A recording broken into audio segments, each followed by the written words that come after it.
Good morning friends. या आधीच्या लेक्चरमध्ये आपण आयडियल गॅस आणि रिअल गॅस अशा दोन प्रकारच्या कन्सेप्ट बघितल्या होत्या आणि त्यामधला डिफरन्स बिटवीन आयडियल गॅस आणि रिअल गॅस हा सुद्धा आपण तुम्हाला होमवर्क दिला होता. बहुतांश एक दोन मुलांनी सोडवला तो, बाकी त्यांनी सोडवलेला नाहीये. तर सोडून तो व्हॉट्सअप नंबरवरती सेंड करा. तुमचे काही प्रश्न असतील याच्यामध्ये, समजा सर समजून नाही राहिलं वगैरे वगैरे, म्हणजे सर हे कसं आलं हे समजलं नाही. आता समजा एका मुलीने प्रश्न विचारला होता की सर तुम्ही म्हणता की आयडियल गॅस जो आहे तो आयडियल गॅस विश्वामध्ये नाही आहे आणि विश्वामध्ये नसल्यावर मग त्याचं PV इक्वल टू NRT हा कन्सेप्ट कसा प्रूव्ह झाला.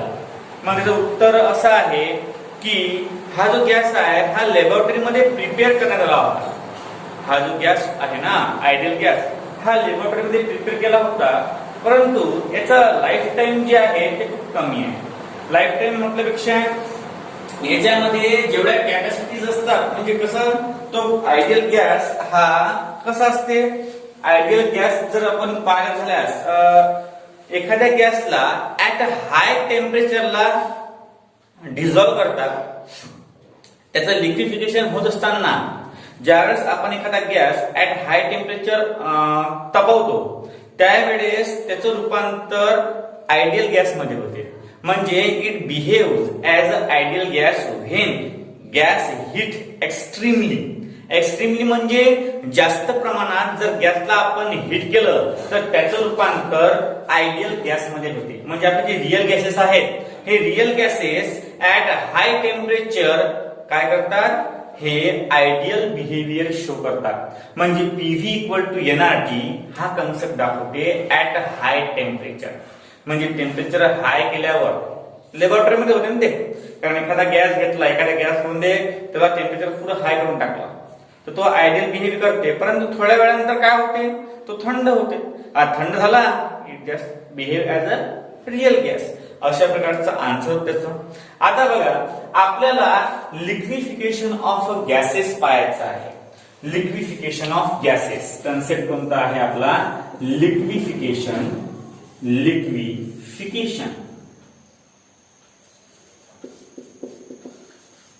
Of gases. आता लिक्विफिकेशन ऑफ गॅसेस म्हणजे काय, लक्ष द्या. लिक्विफिकेशन ऑफ गॅसेस म्हणजे आता आपण आपल्या सर्वांच्या घरी काय आहे, गॅस सिलेंडर असतो. गॅस सिलेंडर मध्ये गॅस असतो तुम्हाला माहित आहे, परंतु तो gas in the form of liquid असतो. काय असतो, in the form of liquid. लक्ष द्या, आपल्या घरी जे गॅसेस प्रेझेंट आहेत in the cylinder, that gases is present in a liquid state. आता मग तुम्ही म्हणता सर आपण बटन दाबलं तर गॅस बाहेर निघते, मग त्याच्या आतमध्ये लिक्विड गेला कसा. लक्ष द्या, पहिल्यांदा त्याच्यामध्ये गॅसेस भरलेला आहे, परंतु त्याला कॉम्प्रेस करून भरलेला आहे. आता कॉम्प्रेस करून म्हणजे applying high temperature and pressure. म्हणजे समजा आपल्या घरचं सिलेंडर आहे,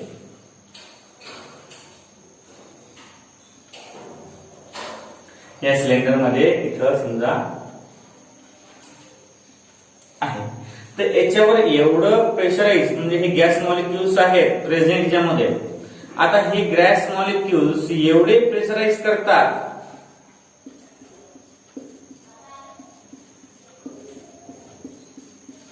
की याच्यामध्ये स्पेस राहिली पाहिजे. प्रेशराईज म्हणजे हे मॉलिक्युल असे दाबतात, खूप प्रेशराईज करतात आणि खूप प्रेशराईज मध्ये झाले त्या गॅस मॉलिक्युलचं रूपांतर कशामध्ये होते, लिक्विड स्टेट मध्ये होते. At high temperature and at high pressure the gases are compressed. At high temperature and at high pressure the gases are compressed and that gases is going to the liquid state. या गॅसचं रूपांतर liquid state मध्ये होते. आता liquefaction of gases म्हणजे काय? when the gases are compressed at high temperature and high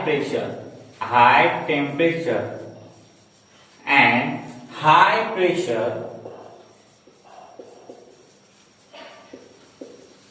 then that process is called as liquefaction of gas.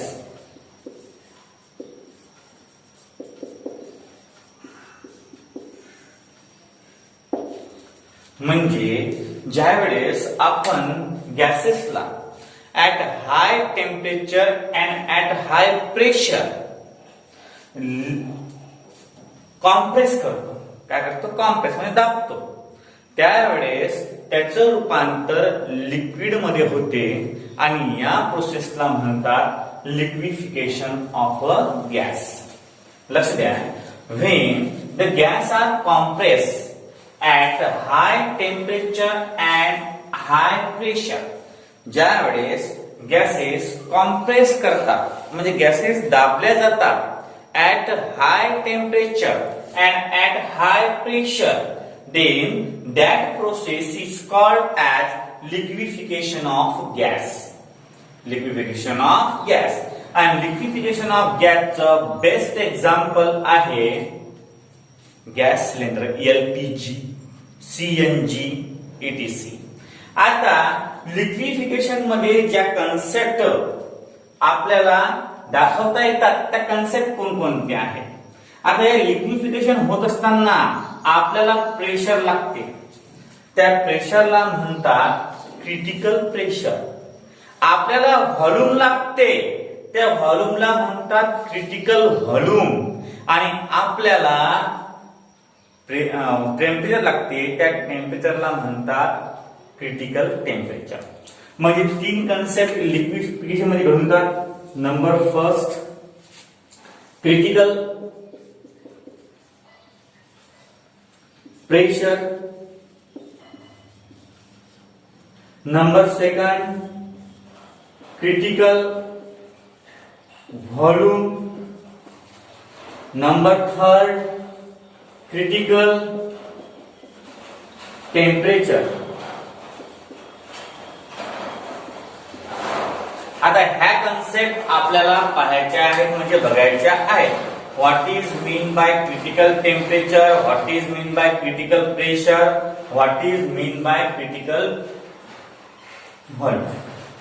आता ह्या तीन कन्सेप्ट बघण्यासाठी पहिल्यांदा आपण क्रिटिकल या शब्दाचा अर्थ जाणून घेऊ. आता क्रिटिकल म्हणजे कसा पारखता? क्रिटिकल म्हणजे अशा प्रकारचा सबस्टन्सचं प्रेशर म्हणा, व्हॉल्यूम म्हणा किंवा टेम्परेचर म्हणा. क्रिटिकल क्वांटिटी म्हणजे काय? क्रिटिकल क्वांटिटी म्हणजे सर्वात शेवटची क्वांटिटी. समजा आता आपण एखादा वायर जो आहे तो वायर ओढून राहिलो आणि अशी एक बारीक तार निर्माण झाली त्या वायर पासून. तर आता तो ओढला म्हणजे तुटते. त्याची लास्ट स्टेज, त्याची काय लास्ट स्टेज, त्याला म्हणतात क्रिटिकल. त्याला काय म्हणतात? क्रिटिकल. तुम्ही गेले असाल अकोला वगैरे, तर तिथं काय आहे, तिथं अकोला, नागपूर असे गाव आहेत वगैरे वगैरे. आता असे गावं गेल्यानंतर तिथं मोठ्या मोठ्या शहरांमध्ये एक हॉस्पिटल असतं. त्या हॉस्पिटलला नाव असते क्रिटिकल केअर. आता क्रिटिकल केअर म्हणजे माणूस जर शेवटच्या श्वासामध्ये असेल तर त्याला बरं करण्याचा एक त्याला काय आपण एक त्याला हे म्हणतोय एक दुकान किंवा मग एक दवाखाना. माणसाला बरं करण्याचा, लास्ट स्टेज मधल्या माणसाला बरं करण्याचा एक दवाखाना, त्याला म्हणतात क्रिटिकल केअर. त्याला काय म्हणतात? Critical care. मग तशाच प्रकारचं क्रिटिकल प्रेशर. आता क्रिटिकल प्रेशर म्हणजे बस याच्या पुढे प्रेशर लावलं की त्याचे प्रेशर शून्य होऊन जाते. क्रिटिकल व्हॉल्यूम म्हणजे याच्या पुढे जर व्हॉल्यूम टाकला तर तो व्हॉल्यूम 0 होऊन जाते. आणि क्रिटिकल टेम्परेचर म्हणजे या टेम्परेचरला आपण बस क्रिटिकल टेम्परेचर म्हणतो, याच्या पुढे जर गेलं की जमत नाही. आता बघा क्रिटिकल प्रेशर. क्रिटिकल प्रेशर म्हणजे समजा आता एखाद्या वस्तू आपण प्रेशराईज करून आलो तर बस एवढं प्रेशर शेवटचं की नंतर प्रेशर दिलं म्हणजे समोरची वस्तू दिसत नाही, त्याला म्हणतात क्रिटिकल प्रेशर. बस एवढं शेवटचा पॉइंट कोणाचा? प्रेशरचा. क्रिटिकल व्हॉल्यूम म्हणजे समजा तुम्ही फुग्यामध्ये हवा भरून राहिले बस शेवटची स्टेज की बस आता एवढीच हवा याच्यामध्ये या फुग्यामध्ये मावते, याच्या पुढे यामध्ये हवा मावत नाही, त्याला म्हणतात क्रिटिकल व्हॉल्यूम. आणि क्रिटिकल टेम्परेचर बस पृथ्वीचं टेम्परेचर आता 60 degree Celsius critical degree Celsius आहे. याच्या पुढे जर गेलं तर माणसं जळून जातात, त्याला म्हणतात क्रिटिकल टेम्परेचर. अशा प्रकारच्या कन्सेप्ट आहेत. लिक्विफिकेशन ऑफ गॅसेस मध्ये ह्या तीनही कन्सेप्ट यूज केल्या जातात. लिक्विफिकेशन ऑफ गॅसेस मध्ये ह्या तीनही कन्सेप्ट यूज केल्या जातात. Critical pressure, critical volume, critical temperature. आता बघा, ज्या वेळेस आपण क्रिटिकल प्रेशर सांगतो मग क्रिटिकल प्रेशर म्हणजे काय याची व्याख्या. क्रिटिकल प्रेशर म्हणजे होते क्रिटिकल प्रेशर. आता क्रिटिकल प्रेशर म्हणजे शेवटची स्टेज, प्रेशरची शेवटची स्टेज, त्याला आपण क्रिटिकल प्रेशर म्हणतो. लक्ष द्या. आता क्रिटिकल प्रेशरची व्याख्या जी आहे ती अशी आहे, the pressure at the critical temperature is called as the pressure at a critical temperature. The pressure at a critical temperature. लक्ष द्या. आता जर लिक्विफिकेशन ऑफ गॅस चालू आहे आपलं, the pressure of gas at critical temperature and critical volume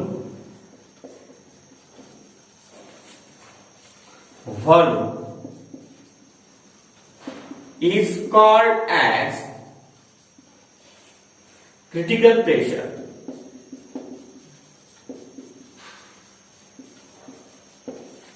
म्हणजे the pressure of a gas at critical temperature and critical volume.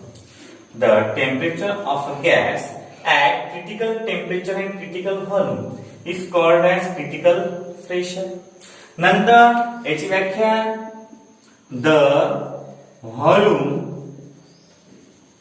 of gas at critical temperature and critical pressure is called, त्याला काय म्हणतो आपण? त्याला म्हणतो critical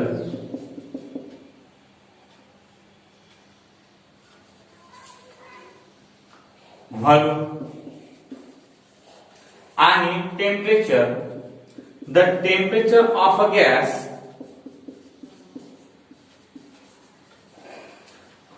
at critical pressure and critical volume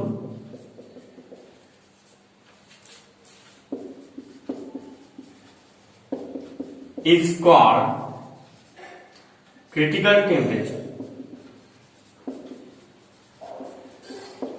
आता बघा काय आहे क्रिटिकल प्रेशर, असं कसं म्हणजे समजण्यासाठी महत्व आहे. डेफिनेशन तुम्हाला एकदम इझी आहे लर्न करायला.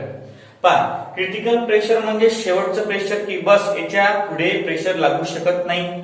क्रिटिकल व्हॉल्यूम म्हणजे अशा प्रकारचा व्हॉल्यूम की त्याच्या पुढे व्हॉल्यूम लागू शकत नाही. आणि क्रिटिकल टेम्परेचर म्हणजे अशा प्रकारच्या टेम्परेचर की ज्याच्या पुढे टेम्परेचर लागू शकत नाही. बस याच्या पुढे गेला आपण की लिमिट सगळी. लिमिटचा पहिला थोडा पॉइंट लिमिट पॉइंट याला काय म्हणतात लिमिट पॉइंट, क्रिटिकल स्टेजला काय म्हणतात लिमिट पॉइंट. याच्या पुढे जर आपण ते धंदे केले ते जमणार नाही, त्याला क्रिटिकल म्हणतात. काय करायचं, the critical pressure is a pressure, the pressure at critical volume critical temperature. म्हणजे डेफिनेशन करत असताना पहिल्यांदा काय करायचं, या तिन्ही याचं एकदम इझीनेस आहे. पाच द्या. क्रिटिकल प्रेशर ज्यावेळेस पाहतो आपण त्यावेळेस क्रिटिकल प्रेशर म्हणजे the pressure at which the pressure at critical volume and critical temperature is called as critical pressure. मधातला घेतला the volume which at critical pressure and critical temperature is called as critical volume. आणि temperature ज्यावेळेस घेतो the temperature of a gas at critical volume and critical pressure is called as critical temperature. म्हणजे एक कोणते घ्यायचं, कसं घ्यायचं आणि ते आलं त्यानुसार ते मिळून जाते. लक्षात द्या, डेफिनेशन सॉल्व्ह करणं एकदम सोपी आहे. डेफिनेशन सॉल्व्ह करणं याच्याने डेफिनेशन लर्न करणं खूप इझी आहे. म्हणजे ज्यावेळेस आपण प्रेशर पाहतो त्यावेळेस at critical volume critical temperature देऊन द्यायचं. ज्यावेळेस आपण व्हॉल्यूम पाहतो at critical pressure and critical temperature देऊन द्यायचं. आणि ज्यावेळेस आपण टेम्परेचर बघतो त्यावेळेस critical pressure and critical volume देऊन द्यायचं. अशा प्रकारे आपल्या जवळ चांगल्या पद्धतीनं आपल्याला करता येते. लक्ष द्या, आता अशा पद्धतीचे जे हे तीन कन्सेप्ट लिक्विफिकेशन ऑफ गॅसेस साठी खूप इम्पॉर्टंट आहे. Number first critical pressure, number second critical volume, number third critical temperature. आता बघा, आपल्याला एक नवीन कन्सेप्ट अभ्यासाचा आहे लिक्विफिकेशन ऑफ गॅस. नंतरचा पार्ट आहे fluid. What is mean by fluid. आता फ्लुइड म्हणजे काय, फ्लुइड म्हणजे काय तुम्ही 8, 9, 10 मध्ये ऐकलं असेल हा शब्द फ्लुइड फ्लुइड फ्लुइड फ्लुइड. आता फ्लुइड म्हणजे काय, what is mean by fluid. Fluid हा कन्सेप्ट कसा आहे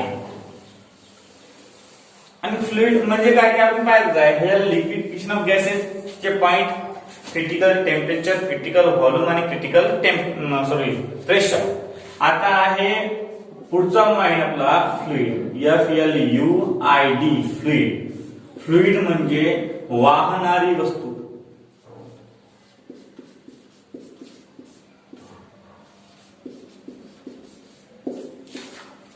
आता फ्लुइड म्हणजे कोणकोणते, त्या फ्लुइड मध्ये दोन प्रकार पडतात. The thing, the state of matter,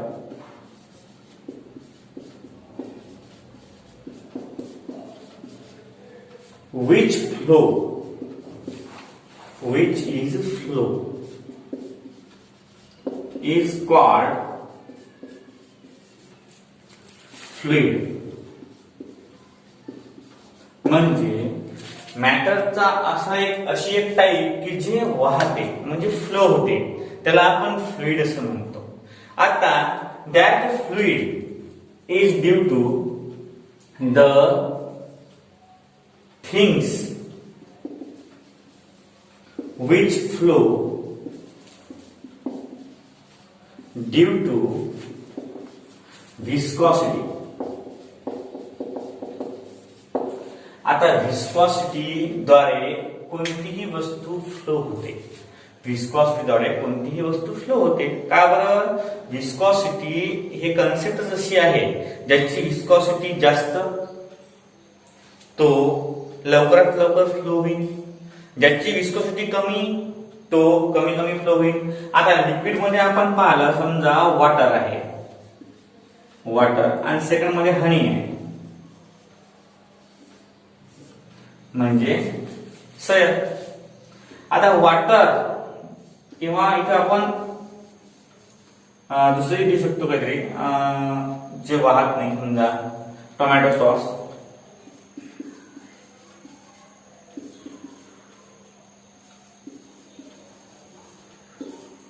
आता टोमॅटो सॉस आणि वॉटर, वॉटर मध्ये व्हिस्कोसिटी जास्त असल्या कारणानं वॉटर लवकरात लवकर फ्लो होते. टोमॅटो सॉसची व्हिस्कोसिटी कमी असल्या कारणानं ते थोड्या हळूवारपणे फ्लो होते.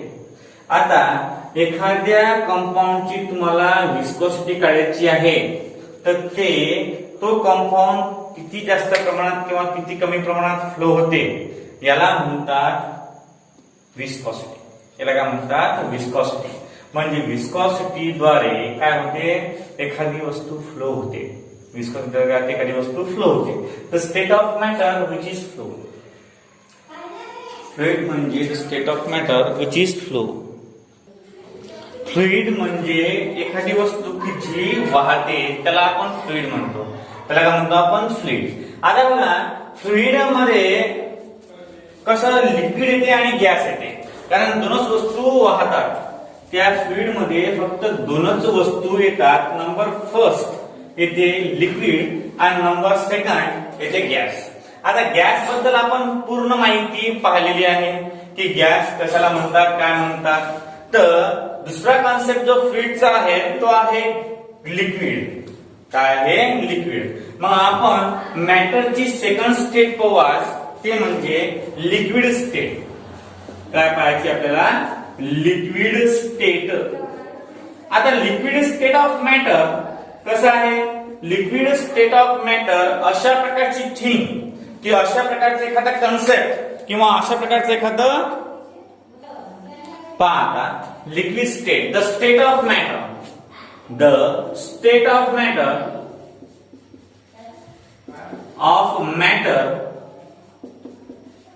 which containing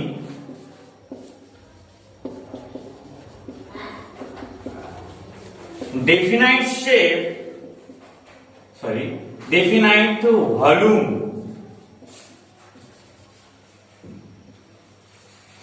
not shape, is called as liquid state. म्हणजे स्टेट ऑफ मॅटर अशा प्रकारची स्टेट ऑफ मॅटर की ते काय करते? ते डेफिनेट व्हॉल्यूम दाखवते, शेप दाखवत नाही. अशा प्रकारच्या स्टेट ऑफ मॅटरला आपण लिक्विड स्टेट म्हणतो. काय म्हणतो? Liquid state. The state of matter which containing definite volume, not definite shape, not definite shape, not definite shape is called as liquid state. त्याला काय म्हणतो आपण? लिक्विड स्टेट म्हणतो. आता लिक्विडच्या प्रॉपर्टीज आहेत. नंबर फर्स्ट, लिक्विड मध्ये डेफिनाइट व्हॉल्यूम असतो, definite shape नसतो. नंतर liquid the constituent molecule, the constituent molecules of liquid are not close to each other. म्हणजे जे कॉन्स्टिट्यूएंट पार्टिकल जे असतात किंवा मॉलिक्युल्स जे असतात लिक्विड मधले ते थोड्या वेळ क्लोज नसतात.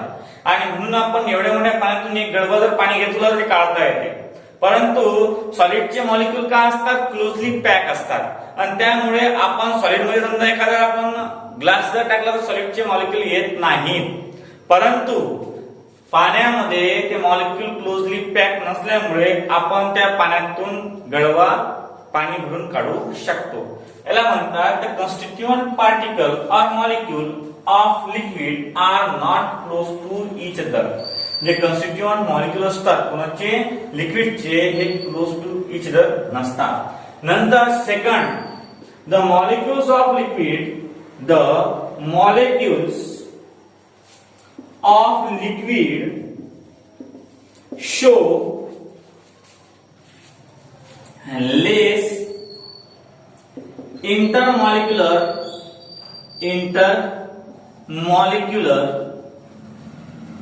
force of attraction.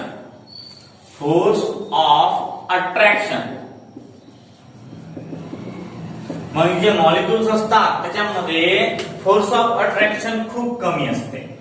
ते मॉलिक्युल्स असतात त्याच्यामध्ये काय असते? फोर्स ऑफ अट्रॅक्शन खूप कमी प्रमाणात असते. नंतर the liquid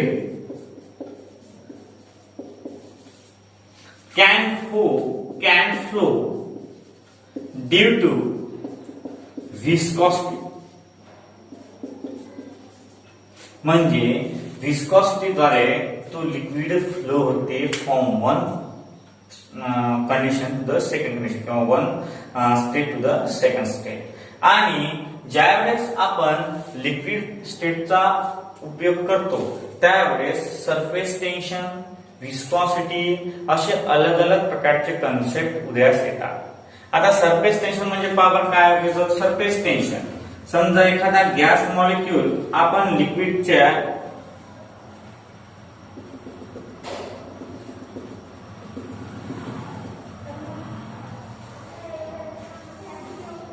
हे लिक्विड आहे, या लिक्विड मध्ये गॅस मॉलिक्यूल प्रेझेंट आहे 1, 2 आणि 3. काय होते? ते गॅस मॉलिक्यूल्स इव्हॉल्व होत राहतात. ते गॅस मॉलिक्यूल काय होत राहतात? की इव्हॉल्व होत राहतात आणि त्यामुळे ते gas molecule at the bottom पासून ऍट द अपर स्टेज मध्ये फ्लो करतात. आता त्याला सरफेस टेन्शन काय म्हणतात? सरफेस म्हणजे त्या लिक्विडच्या सरफेसवर तयार होणारं टेन्शन, त्या लिक्विडच्या सरफेसवर तयार होणारा टेन्शन कोणाचं? त्या गॅस मॉलिक्यूलचं. त्या गॅस मॉलिक्यूलचं लिक्विडच्या सरफेसवर तयार होणारं टेन्शन याला म्हणतात व्हिस्कॉसिटी म्हणजे सॉरी सरफेस टेन्शन. याला म्हणतात सरफेस टेन्शन. अशा प्रकारे डेफिनेशन आहे. आपण स्टार्टिंगला काय बघितलं होतं? नंबर फर्स्ट आपण बघितलं होतं. नंबर फर्स्ट मध्ये कोणतं? Liquefaction of gases. जो तुम्ही घरी सीएनजी किंवा एलपीजी वापरता त्या एलपीजी मध्ये आणि सीएनजी मध्ये लिक्विफिकेशन झालेलं असते. कोणाचं? गॅसेसचं. म्हणजे under high pressure and high temperature, under a high pressure and high temperature that gas can be converted into a liquid. दुसरं एक्झाम्पल द्यायचं झाल्यास आपले जे तुमचे स्प्रे आहेत, बॉडी स्प्रे म्हणा किंवा कोणते स्प्रे म्हणा, ते आपण अंगावर मारल्यावर थोडं थंडगार करते. का बरं? कारण खूपच ते प्रेशराईज केले असतात. ते असतात गॅस मॉलिक्यूल. ते काय असतात? Gas molecule. जास्त प्रमाणात त्याच्यावर प्रेशर देऊन त्याचं रूपांतर लिक्विड मध्ये केलं जाते आणि लिक्विड मध्ये केल्यावर ज्यावेळेस आपण ते बटन दाबतो त्यावेळेस त्या लिक्विडचं रूपांतर कशामध्ये होते? गॅसमध्ये होते आणि तो स्प्रे आपल्या शरीरावर शिंपडल्या जातो. अशा प्रकारचे खूप सारे कन्सेप्ट आहेत. म्हणजे खूप सारे कन्सेप्ट म्हणजे खूप सारे एक्झाम्पल आहेत की जे आपण दैनंदिन जीवनात वापरतो. समजा एखाद्या वेळेस काय होते की आपण ते पंप पाहिला असेल गाडी सायकल मध्ये हवा मारायचा, त्यावेळेस काय होते? त्यावेळेस आपण ज्यावेळेस प्रेशराईज करतो त्यावेळेस ते गॅस मॉलिक्यूल जे असतात ते गॅस मॉलिक्यूल त्या पंपामधून आपल्या त्या सायकलच्या ट्यूबमध्ये जातात. आता तुम्ही म्हणून सांग की आता मशीना आल्या, त्या मशीनामध्ये एअर, आता किती मोठी एअर प्रेझेंट असते?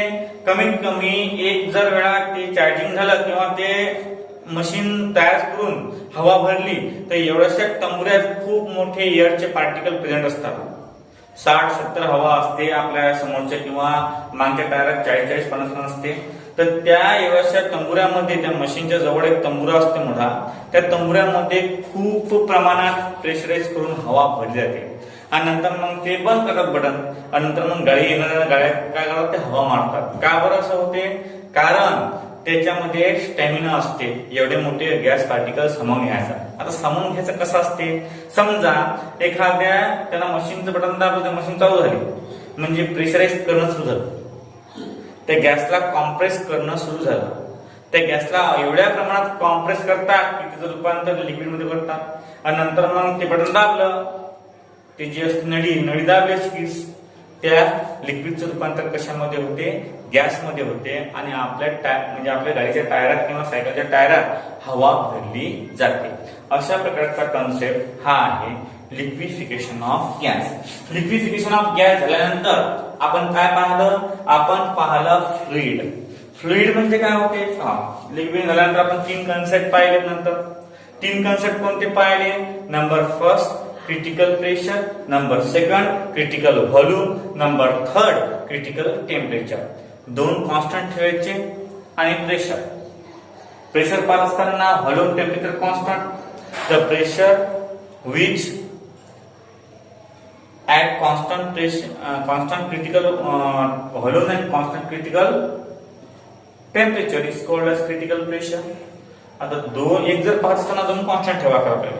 अशा पद्धतीनं आपण आज critical temperature, critical pressure, critical volume, liquefaction of gas, नंतर लिक्विड स्टेट आणि फ्लुइड म्हणजे वाहणारा पदार्थ, ही प्रॉपर्टी फक्त दोनच स्टेट मध्ये आहे, एक लिक्विड स्टेट मध्ये आणि एक गॅसेस मध्ये.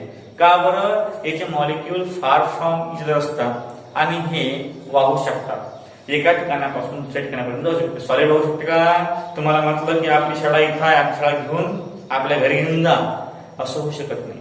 परंतु तुम्हाला म्हटलं की बघा हे पाणी आहे, पाणी घेऊन जा, तुम्ही पाणी घेऊन जा. का बरं? कारण लिक्विडचे मॉलिक्यूल जे आहेत ते क्लोजली पॅक नसतात, सॉलिडचे मॉलिक्यूल हे क्लोजली पॅक असतात आणि गॅसेसचे molecule far from each other असतात. त्यामुळे अशा पद्धतीनं हे तीन कन्सेप्ट आपण आज पाहिले. आता पुढचा टॉपिक आपला आहे सरफेस टेन्शन. जो टॉपिक आहे तो सरफेस टेन्शन टॉपिक आपण उद्याच्या लेक्चर मध्ये पाहू. कारण आज कसं आहे, आज खूप पाहला आपण आणि खूप समजून सुद्धा घेतो. बाकी सर्व उद्याच्या लेक्चर मध्ये घेऊ आपण.